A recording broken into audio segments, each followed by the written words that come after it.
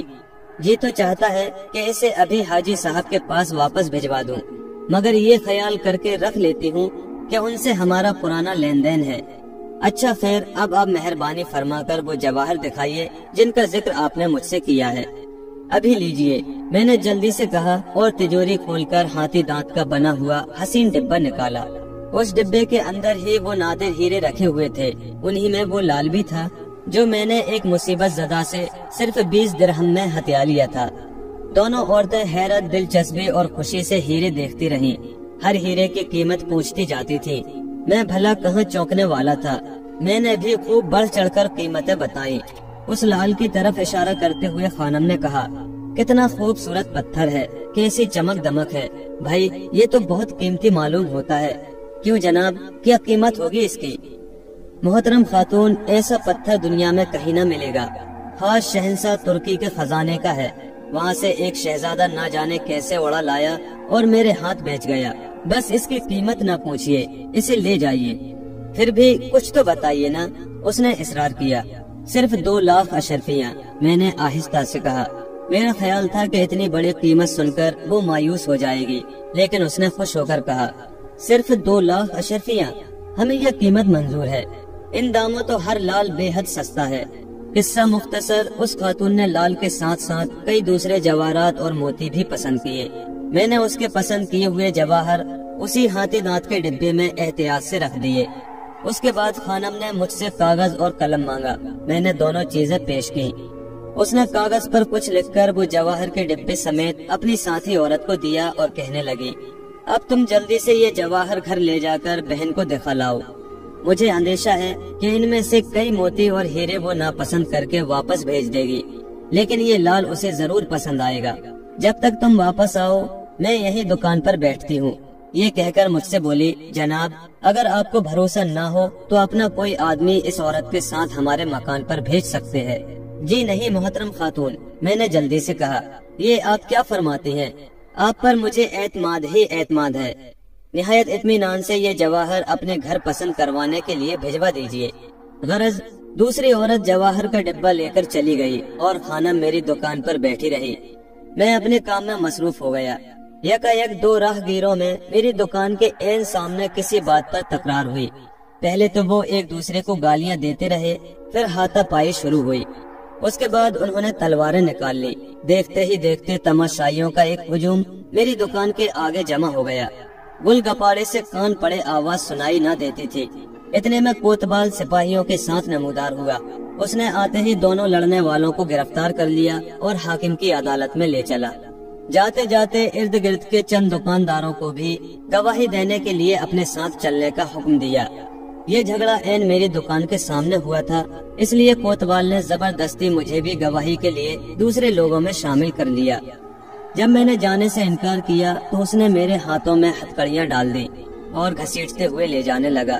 یہ دیکھ کر خاتون نے، جو اس وقت تک اطمینان سے اپنے بچے سمیت دکان ہی میں بیٹھی تھی، مجھ سے کہا، جناب آپ حاکم کی عدالت میں جا کر گواہی دے آئیں، میں یہی بیٹھتی ہوں۔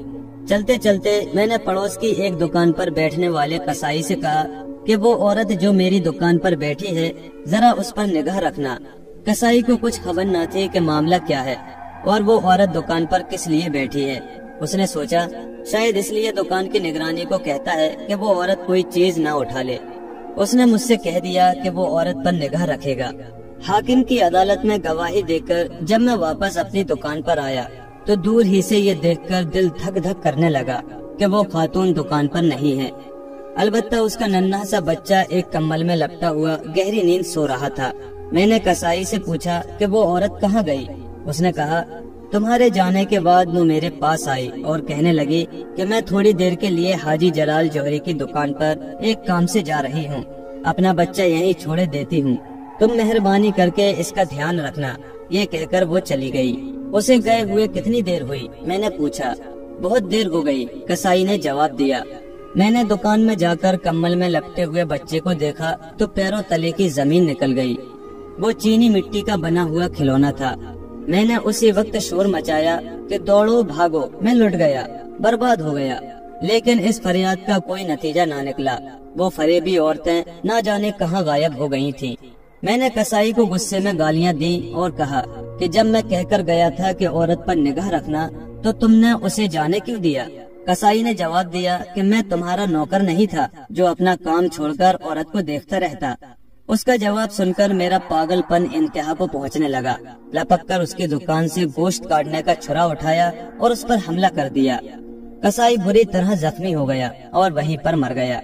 یہ دیکھتے ہی لوگ دوڑے دوڑے آئے اور مجھے پکڑ کر حاکم کی عدالت میں لے گئے۔